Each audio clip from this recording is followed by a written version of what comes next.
저는 그래서 오늘 본문 말씀을 가지고 분명한 하나님의 뜻, 이와 같은 제목으로 하나님의 말씀을 증거하겠습니다. 어느 권사님과 제가 대화를 나누던 중에 그 아드님에 대한 이야기를 나누게 되었습니다. 아드님이 큰 사업체를 경영하고 물질적으로 굉장히 큰 축복을 받아서 이 권사님에게 굉장히 잘하는 거죠. 봉양을 하는 데 있어 그 권사님에게 물질적으로 전혀 어려움도 없고 또 장막도 마련해 드리고 편천시당 병원도 모시고 다니고 정말 그 아들이 그 어머니에게 극진히 잘했습니다. 그런데 이상하게요, 이 권사님이 그 아들에 대한 이야기를 하실 때가 되면 제가 보기에 뭔가 하나 부족한 것이 없는데 그 얼굴에서 수심이 떠나지 않은 겁니다.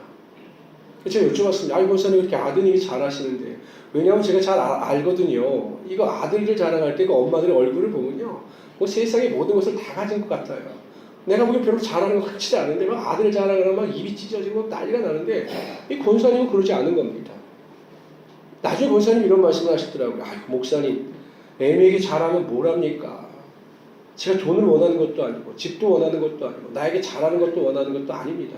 저는 그 아들이 제발 예수 믿고 좀 교회 나갔으면 좋겠는데 그게 내가 가장 바라는 건데 그거는 행치 않고 그냥 물질적으로만 잘한다고 생각하니 제 마음이 답답할 뿐입니다 라고 말씀을 하셨습니다. 그러니까 아들은 잘한다고 하지만 어머님이 원하시는 것이 무엇인지, 어머님을 진정 기쁘게 해드리는 것이 뭔지를 몰랐기 때문에 그 어머님의 수심이, 권사님의 수심이 떠나지 않았던 거죠. 성경 누가복음에 보면 두 사람이 기도하러 성전에 올라갑니다. 성경은 한 사람을 바리새인, 한 사람을 세리라고 밝히고 있습니다. 이 바리새인은 나름대로 자신의 종교 생활에 대해서 만족했고 잘한다고 생각을 한 것으로 보여요. 그래서 성전에 올라가자마자 이렇게 기도합니다. 하나님, 저는 다른 사람들, 토색하고 불의하고 간음하는 사람들과 같지 아니하고 지금 저기서 기도하는 저 세리와도 같지 아니함을 정말로 감사합니다. 하나님. 저는 일주일에 2번씩 금식합니다. 그리고 소득의 11조를 따박따박 하나님께 드립니다. 이렇게 기도를 합니다. 근데 저 떨어져 있는 세리는요, 감히 성전 가까이도 나가지 못합니다. 하늘도 우러러보지 못합니다. 그리고 자신의 가슴을 계속 치면서 이렇게 이야기합니다. 하나님이여, 나를 불쌍히 여기소서. 나는 죄인이로소이다. 근데 예수님께서 누구의 기도가 응답되었느냐라고 말씀하시냐면 세리의 기도가 응답되었다라고 말씀하십니다. 바리새인은 자신의 생각대로 자신이 잘 믿는다고 생각했지만 그는 하나님의 뜻대로 살아가는 자가 아니라 자신의 생각과 의를 쫓아가는 사람이었고, 세리는 하나님 앞에 자신의 죄인됨과 연약함을 간구하고 토로했지만 그는 하나님의 뜻대로 살아가는 자였기 때문에 하나님께서 그 기도를 인정하여 주신 것입니다. 데살로니가 전서는 사도 바울이 잘못된 종말 사상에 빠져있는 이 데살로니가 교회에 보낸 편지입니다. 데살로니가 교회는 이 사도 바울의 마음을 흡족하게 하는 교회였는데 단 한 가지, 이 잘못된 종말 사상, 곧 예수님이 재림하신다, 이 생각 때문에 모든 생계를 내팽개치고 모여서 예배 생활만 하는 사람들이 있었습니다. 바로 그들에게 그들의 잘못된 재림 사상, 종말 사상을 지적하고 정말 마지막 때를 어떻게 살아가는 것이 올바른 삶인가에 대하여 알려주기 위하여 기록한 것이 데살로니가 전서입니다. 그래서 우리가 공부했듯이 신약 성경 중에서, 신약 27권 중에서 가장 먼저 기록된 성경을 이 데살로니가 전서로 봅니다. 그런데 이 사도 바울이 데살로니가 전서를 통해서 어떻게 살아가는 것이 이 마지막 때를 가장 잘 살아가는 것이냐, 모여서 기도하고 재림의 때를 기대하는 것이 잘 사는 것이냐, 아니다라는 겁니다.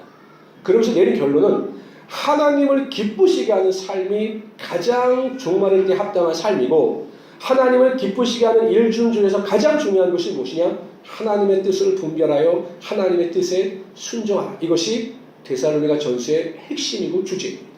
그러면서 오늘 본문도요, 무엇이 하나님의 뜻인가에 대하여 분명히 밝히고 있습니다. 여러분, 하나님을 잘 믿는다라고 하는 것은 내 열심과 의지로만 살아가는 것이 아니라 하나님의 뜻이 무엇인가를 분별하여 내 것을 다 내려놓고 하나님의 뜻에 절대적으로 순종하는 것이 잘 믿는 삶의 모습입니다. 그래서 저는 2018년도를 맞이해서 하나님의 뜻이 무엇인가 그것을 분명히 알고 하나님의 뜻에 순종하심으로 가장 행복하고 복된 2018년도를 맞이하는 우리 성도들이 되시기를 주님으로 축원합니다. 첫 번째로요, 항상 기뻐하는 것이 하나님의 뜻입니다. 믿으십니까? 우리 부모님들은 어땠어요? 우리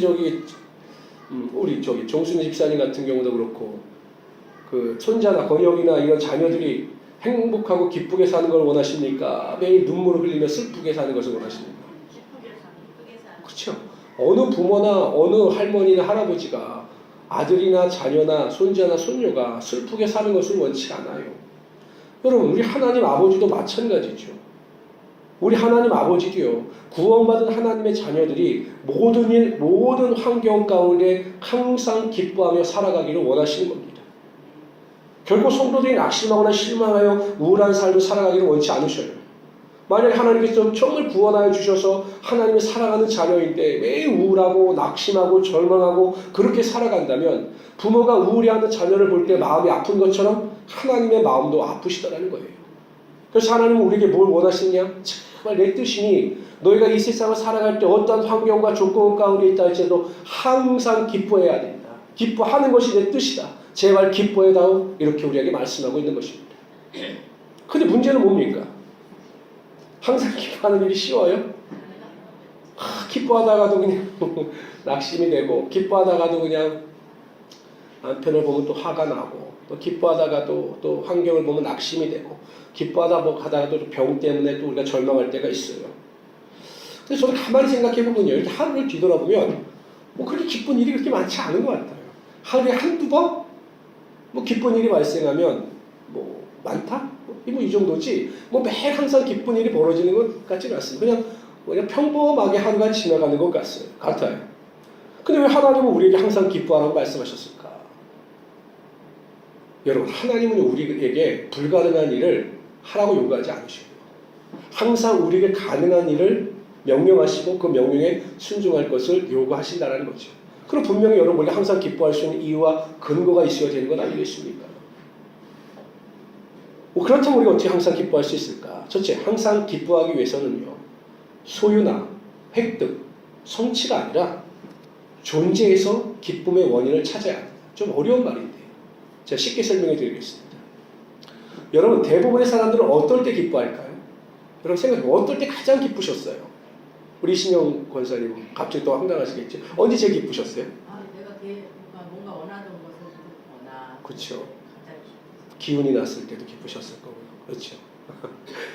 대부분 사람들에게 여쭤보면요, 거의 대동소이합니다. 요즘 입시철이에요, 입시철. 입시철인데요, 자녀가 대학교에 합격한 부모들은요, 전화가 와서 뭐 난리가 납니다. 우리 딸이 대학교에 합격했다가 막 기뻐서 어쩔 줄을 몰라요. 뭐 1년 동안 그 자녀 때문에 얼마나 마음고생했겠습니까? 그래서 그것을 보상을 받으니까 기뻐서 어쩔 줄 모르겠죠. 그러니까 제가 단언컨대 그 유효기간은 한 달입니다. 한 달. 오래가지 못해요. 근데 대부분의 사람들이 좋아하고 기뻐하는 이유는 단순합니다. 예를 들어 이런 거죠. 뭐 좋은 직장을 얻었을 때, 요즘 같은 경우는 뭐 그런 분들 뭐 있으실지 모르겠지만 부동산을 사는데 대박 났을 때, 장막의 축복을 받았을 때, 자녀들이 좋은 배우자를 만나 결혼할 때, 물질의 축복을 받았을 때, 사업장의 축복을 받았을 때, 뭐 청년들은 좋은 뭐 애인을 만났을 때, 뭐 요즘 같은 경우에 보면 사람들이 좋은 여행지에 가면 또 기뻐하고, 또 먹방이라고 해서 좋은 음식점에 가서 맛있는 음식을 먹으면 기뻐합니다. 뭐 이 정도 카테고리에서 벗어나진 않을 겁니다. 그러나 이러한 기쁨에는 한계가 있고 이러한 기쁨에는 유효기간이 있다는 거예요. 어떤 분이 새 집을 사서 너무 좋았대요. 천국에 온 것 같았답니다. 그래서 맨날 닦고 조이고 기름치고 청소했대요. 매일 그게 일인 거예요. 너무 좋아서. 닦아도 부족한 것이 없는 것 같아서 부족한 것이 있는 거 매일 닦고 매일 기뻐해서 야, 여기가 천국이나 하나님께서 나에게 천국을 주셨구나. 근데 그 천국이 뭐 2달이 못 가더라는 거죠. 뭐 금세 뭐 실증이 나고. 이것이 인간의 한계거든요. 그러니까 우리가 생각하는 소유, 획득, 성취를 통해서 얻어지는 기쁨은 한계와 유효기간이 있습니다. 영원히 우리에게 그것이 우리에게 기쁨을 주지 못해요. 그래서 사람들은 뭐합니까? 또 다른 기쁨을 얻기 위해서 다른 것을 찾는 거죠. 이것이 세상이 주는 기쁨의 한계입니다. 그래서 성도는 소유나 획득이나 성취와는 전혀 다른 기쁨의 원인을 가지고 있어야 하는데 우리에게 그러한 원인이 분명히 있다는 겁니다. 그것이 바로 내 존재에 대한 이해와 확신입니다. 내가 누구인가? 나는 어떤 존재인가에 대한 확신과 그에 따른 소망이 있을 때 우리는 항상 기뻐하고 소망과 은혜 가운데 살아갈 수 있게 되는 것입니다. 저와 여러분 어떤 존재입니까? 하나님의 자녀입니다. 하나님께서 독생자 예수를 이 땅에 보내주시고 십자가 보혈의 은혜와 능력으로 그 값을 치르시고 구원하여 주신 하나님의 자녀입니다. 그래서 우리는 하나님을 아바, 아버지라 부를 수 있는 자들입니다. 이 세상을 창조하시고 주관하시는 전지전능하신 하나님께서 우리의 아버지가 되어주셔서 우리를 지키고 보호하시며 우리의 인생을 인도하시며 우리에게 영생을 선물로 허락하여 주신 겁니다. 우리가 살아가는 이 땅에는 눈물도 있고 아픔도 있고 고통도 있고 병에 대한 여러 가지 어려움도 있습니다. 병으로 인한 신음도 있습니다. 그 기간은 기가 100년입니다. 그러나 여러분 어떻습니까? 그 뒤에 우리 육신의 장막이 무너지는 순간 우리는 하나님의 나라에 들어가 가장 행복하고 복되는 삶을 살되 그 삶이 영원하다는 것이죠. 그게 영생의 선물이고 영생의 축복이라는 것입니다. 이러한 믿음이 확고하면 확고할수록 더 크게 기뻐하고 이 기쁨 속에서 우리가 모든 것을 넉넉히 이기며 살아갈 수 있게 되는 것입니다. 그래서 이것이 존재에 대한 확실한 이해와 믿음이 있을 때 우리가 기뻐하고 즐거워할 수 있게 되는 것이죠. 여러분 그리스도 예수 안에서 구원 얻어 하나님의 자녀가 된 것을 믿으시기를 바랍니다. 그리고 나에게 영생의 선물이 주어졌고 하나님 나라에 대한 은혜가 주어졌다는 것을 깨닫고 그 일을 기억할 때마다 세상이 줄 수 없는 참된 기쁨이 여러분의 심령 속에서 샘물처럼 솟아나는 은혜가 2018년도 가운데 있기를 주님의 이름으로 축원합니다. 두 번째로요. 항상 기뻐하기 위해서는 결국 성령 충만해야 합니다. 갈라디아서에 보면 성령의 9가지 열매가 나옵니다. 갈라디아서 5장 22절에 보면 성령의 9가지 열매가 나와요. 거기에 보면 이렇게 나와 있죠. 오직 성령의 열매는 우리 다 외우고 있지 않습니까? 오직 성령의 열매는 사랑과 희락과 화평과 오래 참음과 자비와 양성과 충성과 온유와 절제. 거기에 보면 희락이 나와. 희락이 기쁨입니다. 성령 충만을 받게 되면 우리가 설명할 수 없고 표현할 수는 없지만 하나님께서 우리의 삶에 주시는 기쁨이 흘러넘치게 되어 있다는 것입니다. 오순절 마가의 다락방에 성령의 능력이 임합니다.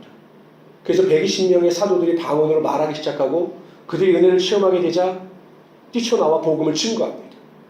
그들이 복음을 증거하면 증거할수록 그들에게 가해지는 핍박의 강도는 강해졌습니다. 나중에 베드로와 사도들이 매를 맞고 풀려납니다. 사두개인들은 죽이자고 했어요. 산헤드린 공에서는 이를 죽이자. 그때 가말리엘이 나타나서 막습니다. 그래서 이들은 이제 맞고 풀려나죠. 여러분 그리스도의 복음을 증거하다 맞고 풀려났습니다. 얼마나 억울합니까? 그런데 오히려 이들에 대해서 성경을 어떻게 표현하고 있느냐면 사도행전 5장 40절 41절에 저희가 옳게 여겨 사도들을 불러 채찍질하며 예수의 이름으로 말하는 것을 금하고 놓으니 사도들은 그 이름을 위하여 능욕받는 일에 합당한 자로 여기심을 기뻐하면서 공의 앞을 떠나니라. 매를 맞는데 기뻐합니다. 왜요? 하나님의 보시기에 합당한 일을 했다라고 하는 확신이 있었기 때문이죠. 하나님께서 기뻐하실 일이기 때문에 자신들도 기뻐한 것입니다. 어떻게 이것이 가능하냐? 성령 충만했기 때문에 가능한 일이었습니다. 성령 충만했기 때문에 성령께서 주시는 그 은혜와 능력이 있었기 때문에 매를 맞으면서도 기뻐할 수 있었던 거죠. 이것을 어떻게 설명할 수 있겠습니까? 성령은 그러나 성령 충만을 받을 때 모든 환경 가운데 그것이 가능하다 이렇게 말씀하고 있는 것입니다. 여러분 성령 충만을 받게 되면 또 별것 아닌 일에 대해서도 항상 기뻐합니다. 저는 새벽 예배를 끝나고 이렇게 집에 가다 보면요 그냥 알 수 없는 기쁨이 흘러넘쳐요. 그냥 이렇게 가다 보면 차를 운전하다 가다 보면요 그 새벽 예배를 끝나고 그 기쁨, 세상에 줄 수 없는 기쁨, 야 오늘도 내가 주님 안에서 은혜를 체험하고 돌아가는구나 하는 그 기쁨, 이 그 기쁨이 정말 제 심령에 가득합니다.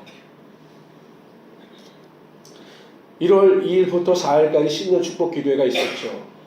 뭐 아침 새벽에도 있었고 저녁에도 있었는데 저녁 축복 기도회가 끝나면 신년 축복 기도회가 끝나면 이 젊은 부부들이 집에 안 가요. 저 뒤에 모여가지고 계속 수다 떨고 막 웃으면서 깔깔거리며 집을 안 가요. 제가 불을 계속 껐다 켰다 해도 집을 안 가요. 그래서 제가 제발 좀 집중 가라고 그래서 그렇게 쫓아냅니다. 무엇이 저들을 저렇게 기쁘게 할까? 결국 성령의 충만함 밖에 설명할 수 없는 것입니다. 기도하고 간구했더니 하나님께서 부어주신 성령의 은혜와 능력이 있었고 그 기쁨이 그들의 마음을 감동시켰던 거죠. 저는 우리 모든 성도님들이 항상 깨어 기도할 때마다 하나님의 성령 충만을 사모하시길 바랍니다. 성령 충만하게 되면 기뻐하게 되고 기뻐하게 되면 하나님의 은혜와 능력이 더 임하게 되는 것입니다. 여러분 사람들은 이렇게 이야기합니다. 아유 목사님 무슨 기뻐할 거리가 있어야 기뻐하는 것 아닙니까? 아니요. 우리가 기뻐하기로 작정하면 기뻐할 수 있는 것이고 하나님께서 우리에게 기뻐할 수 있는 은혜와 능력을 허락하여 주신 것입니다. 그래서 오늘 한 해 동안 항상 기뻐하며 즐거워하시는 하나님의 귀한 성도들이 되시기를 주님으로 축원합니다. 두 번째로요. 쉬지 않고 기도하는 것이 하나님의 뜻입니다. 쉬지 말고 기도하라고 하신 말씀의 의미는 하루 종일 24시간 내내 끊이지 않고 기도하라 그런 의미는 아닙니다. 기도에 최선을 다하라는 겁니다. 강조법이죠. 일종의. 기도하는 일에 조금도 소홀하지 말라는 것입니다.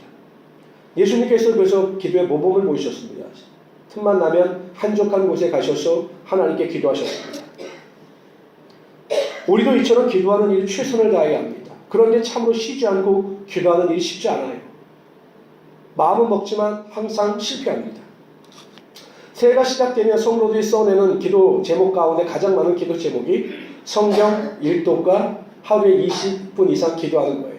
이게 항상 있어요. 제가 보면 목사님 뭘 하면은 성경 일독하고 기도 20분 이상 하기를 원합니다. 이 기도 제목이 항상 있습니다.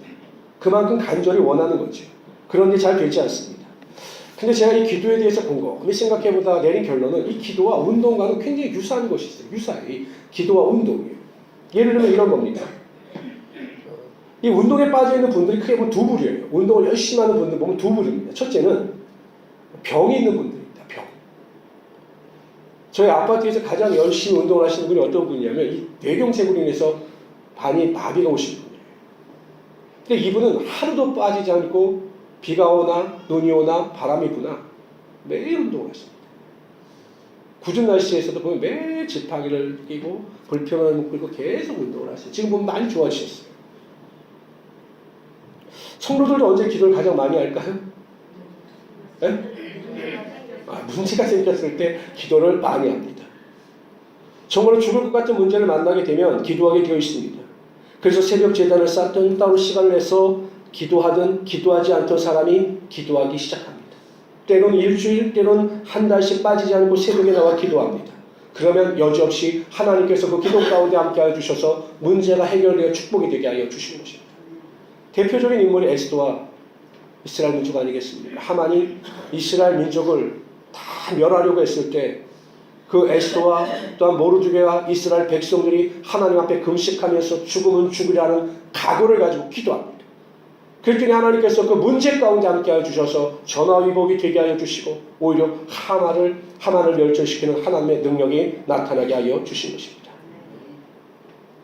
그리고 그렇게 믿음 안에서 기도하게 되면 문제가 해결될 뿐만 아니라 어떤 은혜가 임하느냐, 그 문제를 통한 기도응답을 통해서 그 기도에 대한 확신과 은혜를 받게 되고 이분은 항상 삶의 기도의 은혜와 습관이 쌓이게 되는 것입니다. 그러니까 기도의 능력, 기도의 축복을 한번 맛본 사람은요 항상 기도하게 되어 있습니다. 야, 하나님께서 나에게 이런 은혜와 능력을 기도를 통해서 주셨구나. 확신과 은혜가 있는 사람은 정말 기도하는 습관이 있어요. 모든 일에 하나님께 아뢰고 하나님의 뜻을 물으며 하나님의 도우심을 구하며 살아가게 되는 것입니다. 몸이 아파 병원에 가면 의사들은 그 환자에게 그 병의 증세에 대해서 물어요. 그렇죠? 어디가 아프십니까? 언제부터 아프셨습니까? 열은 얼마나 되는지 한번 재볼까요? 뭐 머리는 아프지 않으세요? 배는 아프지 계속 그 증세에 대해서 물어보고 진단을 내립니다. 저도 성도님들이 저에게 상담을 와서 여러 가지 문제에 대해서 상담을 하지요. 목사님 이래서 어렵습니다. 저래서. 그때 제가 내리는 가장 먼저 묻는 질문은 그런데 기도는 하고 계십니까? 그런데 기도는 하고 계세요? 이걸 묻습니다. 여러분 문제가 많고 환난이 많고 어려움이 많고 병으로 인하여 고통당할 때 기도하고 있는 그 영혼에게는 하나님의 은혜와 능력이 반드시 임하기 때문에 또 다른 처방이 필요치 않습니다. 그러나 문제가 있고 환난이 있고 고난이 있는데 전혀 기도하지 않고 여전히 자신의 생각과 판단과 감정을 의지하는 자에게 내리는 처방은 기도하는 것입니다. 그래서 그 문제 가운데 기도하는 습관이 생기게 되고 그 문제를 통해서 기도의 능력이 나타나게 되는 것이죠. 저는 우리 모든 성도님들이 문제를 만날 때마다 회피하거나 절망하거나 뒤로 물러가는 것이 아니라 하나님께서 나에게 주신 기회라고 생각해서 절대적인 기도 가운데 놀란 하나님의 축복을 체험하시고 기도의 사람이 되시기를 주님의 축원합니다. 둘째, 어떤 사람이 운동을 하는가? 몸지 않나 건강에 대한 소망이 간절한 사람이 운동을 열심히 하게 되어 있습니다. 남자들에게 로망이 뭡니까? 남자들이 운동에서 뭘 만드는 게 로망인 줄 아세요? 시스팩을 만들어요. 시스팩. 저는 운동을 해서 왕자를 만들었는데 한글로 왕자를 만들었는데 시스팩이 근데 정말 내 배를 내 그 복부를 시스팩으로 만들겠다고 이게 정말 그 의지가 강한 사람은요 정말 기필코 운동을 해서 그 시스팩을 만들더라고요. 음식도 조절하고 또 단백질도 보충해 가면서 몸짱이 되더라고요. 건강을 회복합니다. 근데 의지가 약하고 간절함이 없는 사람은 중간에 포기합니다. 힘이 드니까요. 마찬가지입니다. 기도는 쉬운 게 아닙니다. 뭐 기도는요 우리가 생각하는 것처럼 쉬운 게 아니에요. 밥 먹는 것처럼 쉬운 일이 아닙니다. 이 기도의 습관이 쌓이는 것은 굉장히 어렵습니다. 그러나 소망이 간절함이 있고 내가 원하는 기도 제목이 큰 사람, 내가 반드시 이 기도 제목을 주님 안에서 은혜로 체험하겠다라고 하는 간절함과 의지가 강한 사람은 반드시 기도함으로 하나님의 응답을 체험하고 하나님의 은혜 가운데 거하게 되어 있다는 거죠. 젊은 분들 중에 기도에 애쓰는 분들이 있어요. 젊은 사람이 기도에 애쓰는 게 쉽지 않아요. 제가 보기에. 근데 젊은 사람들 중에서는 절대적으로 하나님께 무릎 꿇고 기도하는 사람들이 있습니다. 어떤 사람들이냐? 자신의 꿈과 비전과 소망이 확실한 사람. 하나님의 도우심을 간절히 구하는 자들입니다. 그러한 자는 하나님 앞에 나와 간절히 기도함으로 하나님께서 베풀어 주시는 축복을 누리고 기도의 사람으로 변화되게 되어 있습니다. 자녀를 위해서 자녀를 사랑해서 기도하는 분들도 많아요. 입시 때가 되면 새벽에 근처에 교회 돌아다니는 분들이 많습니다. 그 입시로 인해서 자녀를 위해 기도하는 부모님들이 많다는 거죠. 어머님들이. 자녀를 사랑하면 사랑할수록 그 깊이가 깊으면 깊을수록 자녀를 위해서 기도하는 어머니들이 많습니다. 그 간절함 가운데 하나님께서 응답하여 주시고 자녀를 통해서 축복의 능력이 나타나게 하여 주시는 거죠. 저는 우리 모든 성도님들이 좀 기도 카드에 기도 제목이 많으셨으면 좋겠어요. 구체적으로. 하나님 이러한 문제, 이러한 기도 제목이 있습니다. 2018년도에는 이러한 기도 제목이 반드시 응답되기를 원합니다. 사람들은 말합니다. 이 일은 절대 이루어질 수 없는 일이야. 그러나 하나님 제가 믿음으로 기도할 때 제가 바라고 소망하던 모든 일이 이루어지게 하여 주시고 지경이 넓어지게 하시며 하나님께 축복하여 주심으로 말미암아 제가 믿음 안에서 하나님의 영광을 드러내게 하여 주시옵소서. 그럴 때 하나님 축복의 능력은 반드시 임하게 되는 것입니다. 여러분 기도하지 않으면 인생에 아무 일도 일어나지 않습니다. 저는 정말로 답답한 것이 왜 기도하지 않는가? 인생에 하나님의 기적을 체험하지 못하는데도 왜 기도하지 않는가? 저는 이런 인생을 보면 정말 답답합니다. 왜 욕심이 없지? 왜 하나님께서 충분히 주실 준비가 되어 계신데 왜 기도하지 않는 것이지? 저는 답답해서 견딜 수가 없어요. 기도하기만 하면 하나님께서 하늘의 문을 여시고 축복의 보물을 허락하여 주시는데 왜 기도하지 않지? 기도하지 않으면 인생에 절대 어떠한 일도 일어나지 않습니다. 그러나 기도하는 순간부터 내 인생의 기도의 능력이 나타나고 기적이 나타나고 축복이 나타나고 하나님의 은혜가 반드시 임하게 되는 것입니다. 제가 축복 기도회 때도 말씀드렸죠. 여러분 로또로 사행성이라고 해요. 사행성. 이 사행성은 아무 노력도 없이 그냥 부가적으로 얻어지는 게 사행성이에요. 어떻게 지금 로또에 한번 당첨되고 싶으십니까? 제가 번호를 가르쳐 드려요. 한번 하시면. 제가 20을 금식하면 가끔 보여주셔요. 하나님은 그거 원치 않으시죠. 사람들이 왜 로또를 싫어하냐? 왜 로또에 대해서 긍정적으로 이 로또에 당첨될 때 1등 했던 사람들의 인생을 추적해보니 대부분이 불행하더라고요. 그 돈을 관리할 수 있는 능력이 없는 사람들입니다. 여러분 그런데 보세요. 아무 노력도 기울이지 않고 로또에 당첨됐을 때 사람들은 그걸 부러워하지만 또 그걸 긍정적으로 보지 않아요.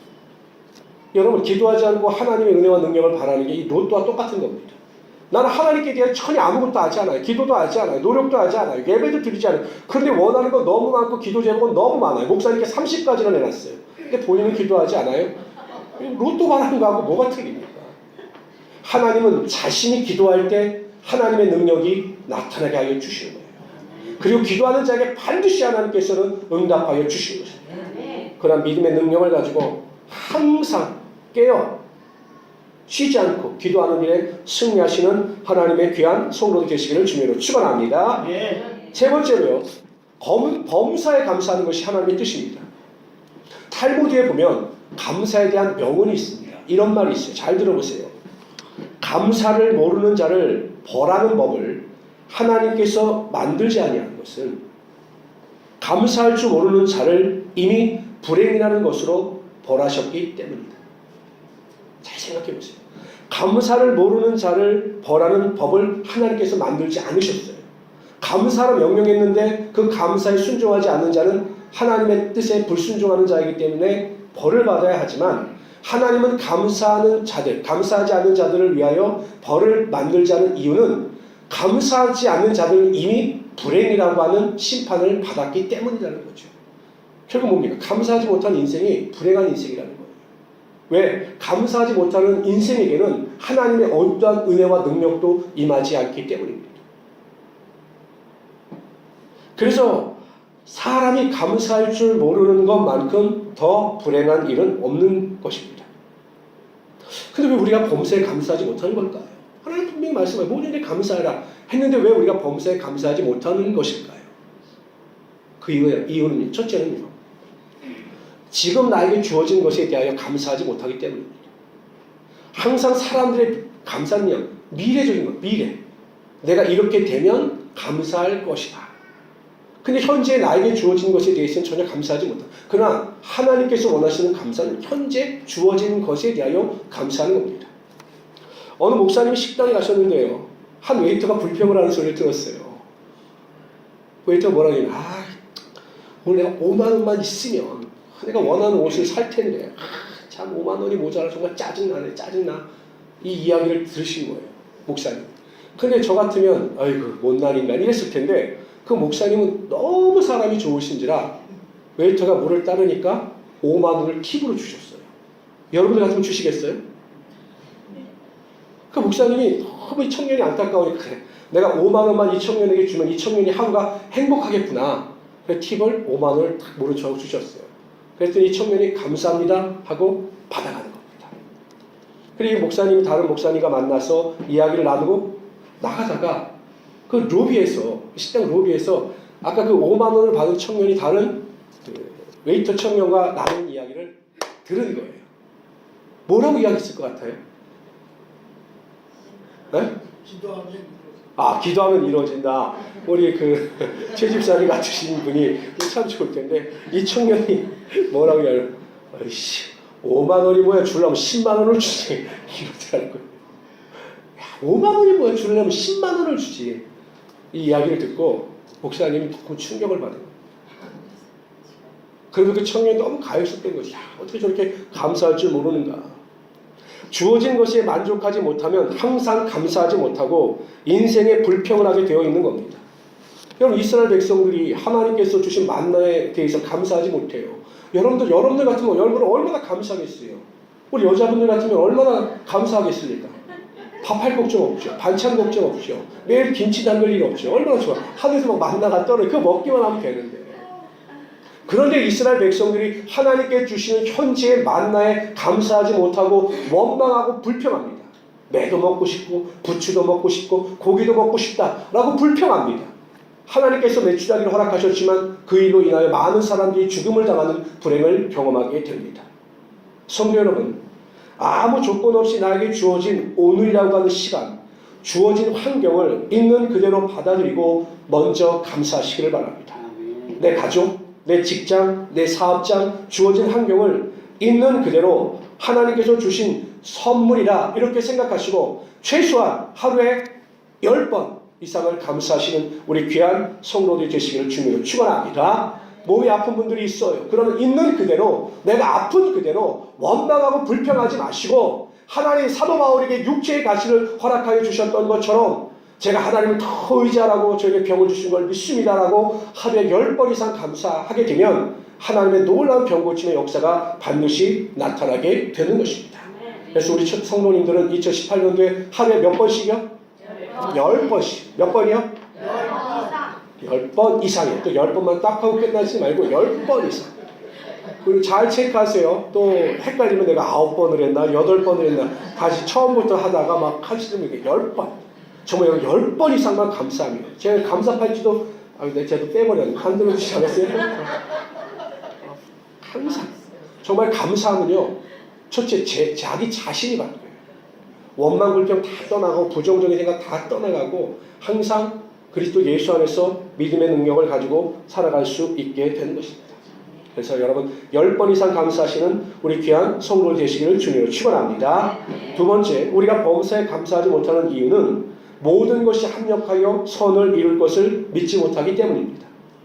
여러분, 다니엘이 자신을 죽이려는 위협 앞에서도 원망하고 불평하지 아니하고 전에 하던 대로 하루 3번씩 기도하되 하나님께 감사 기도를 드릴 수 있었던 근거가 무엇이냐? 자신이 비록 지금 죽음의 환경 가운데 놓여 있다 할지라도 하나님께서 이를 통하여 합력하여 선을 이루실 것을 믿었기 때문에 다니엘은 하나님께 감사했던 것입니다. 실수라는 글씨를 써놓고요, 실수라는 글씨 앞에서요, 부정적인 생각, 원망과 불평하는 사람들은 그 실수라는 단어 앞에서 실패라고 해석합니다. 우리가 실수해서 어려움을 당할 수 있잖아요. 한번 실수할 수 있잖아요. 그래서 고난을 당할 수도 있는 것이고 또 여러 가지 어려운 환경 가운데 직면할 수 있는 겁니다. 그런데 실수한 것을 가지고 부정적이고 불평하는 사람들은 실패로 해석을 합니다. 그리고 그러나 긍정적이고 하나님께서 반드시 이루어질 것을 믿고 범사에 감사하는 사람은 실수를 놓고 성공이라고 해석하는 겁니다. 왜요?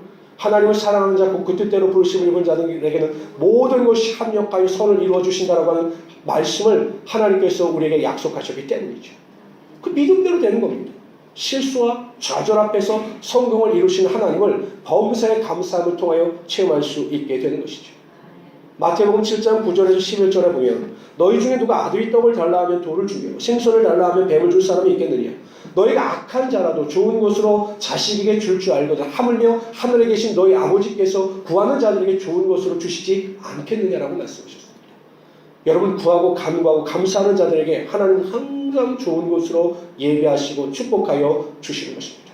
그래서 여러분, 모든 일에 항상 감사하시는 하나님의 귀한 성도들이 되시기를 주님으로 축원합니다.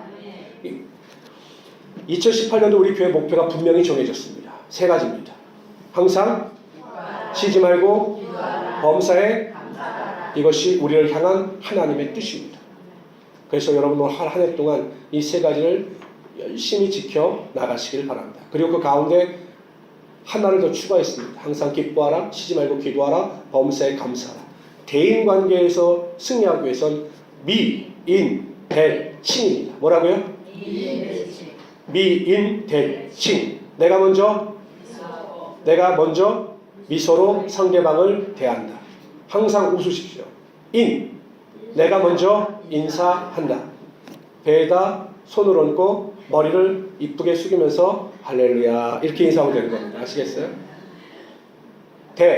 열린 대화를 한다. 먼저 경청하는 습관을 하시고, 마지막 칭찬과 격려를 아끼시지 않는 우리 귀한 성도들이 되시기를 주님으로 축원합니다.